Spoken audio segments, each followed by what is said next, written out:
दुनिया में जंग चल रही हो, तेल की सप्लाई पर खतरा हो और निवेशक घबरा कर पैसे निकालने लगे तो इसका असर सिर्फ मध्य पूर्व तक सीमित नहीं रहता, बल्कि भारत जैसे देशों के शेयर बाजार और अर्थव्यवस्था तक पहुंच जाता है।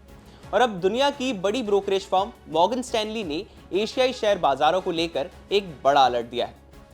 ब्रोकरेज का कहना है कि अगर मिडिल ईस्ट में तनाव लंबा चलता है और खासकर स्ट्रेट ऑफ हॉर्मूज में तेल की सप्लाई सामान्य नहीं होती तो एशियाई बाजारों के लिए मुश्किलें बढ़ सकती हैं।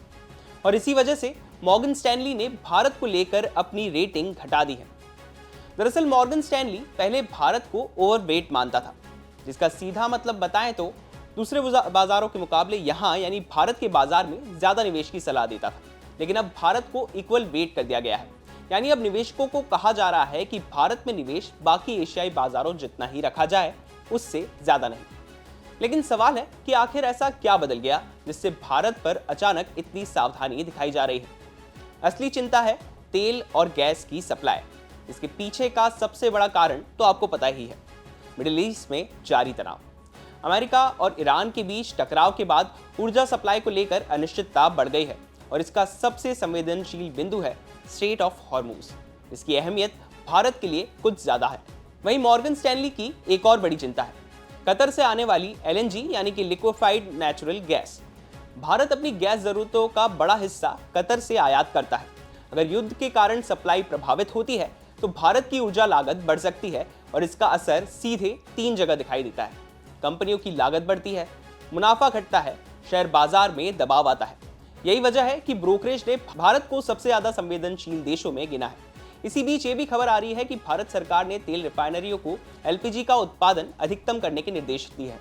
सरकारी आदेश के मुताबिक रिफाइनरियां अब LPG केवल 3 सरकारी कंपनियों यानी कि Indian oil, Hindustan petroleum corporation limited और भारत पेट्रोलियम कॉर्पोरेशन लिमिटेड को ही उपलब्ध कराएंगे। साथ ही रिफाइनरियों को प्रोपेन और ब्यूटेन का इस्तेमाल पेट्रोकेमिकल उत्पादन में ना करने के लिए कहा गया है। सरकार ने इन तीनों सार्वजनिक क्षेत्र की कंपनियों को निर्देश दिया है कि वो LPG की बिक्री सिर्फ घरेलू उपभोक्ताओं के लिए सुनिश्चित करें, यानी सरकार भी इसे लेकर चिंतित है। इस तनाव का असर निवेशकों के व्यवहार में भी दिखने लगा है। ब्लूमबर्ग की रिपोर्ट के मुताबिक युद्ध शुरू होने के बाद से विदेशी निवेशकों ने भारत से करीब 1.3 अरब डॉलर निकाल लिए हैं। हालांकि एशिया के कुछ दूसरे बाजारों में आउटफ्लोज और भी ज्यादा हुआ है। ताइवान से लगभग 7.9 अरब डॉलर निकल गए हैं और साउथ कोरिया से करीब 1.6 अरब डॉलर की निकासी हुई है। इसका मतलब है कि वैश्विक निवेशक फिलहाल जोखिम कम कर रहे हैं। भारतीय मार्केट की डाउनग्रेडिंग की एक और वजह है और वो ये है कि भारत के शेयर महंगे हैं। मॉर्गन स्टैनली ने अपनी रिपोर्ट में कहा है कि पिछले कुछ सालों में भारतीय बाजार काफी तेजी से ऊपर गया है।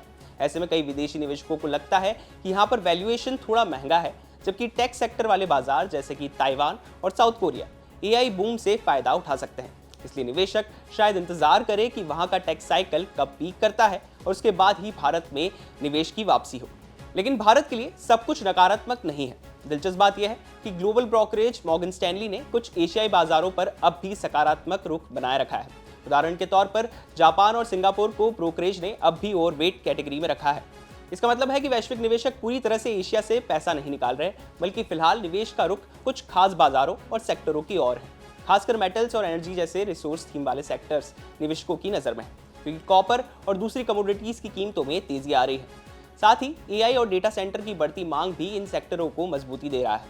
ऐसे में अगर वैश्विक हालात सामान्य होते हैं तो एशिया में घूम रहा निवेश फिर से भारत की ओर लौट भी सकता है। दूसरी ओर भारत के लिए पिछले कुछ घंटों में 2 बड़ी सकारात्मक खबर आई है। पहला ये कि ईरान जंग की वजह से पैदा हुए तेल संकट के बीच अमेरिका ने अहम फैसला लिया है। उसने रूस को 30 दिन तक भारत को तेल बेचने की अस्थायी छूट दे दी है।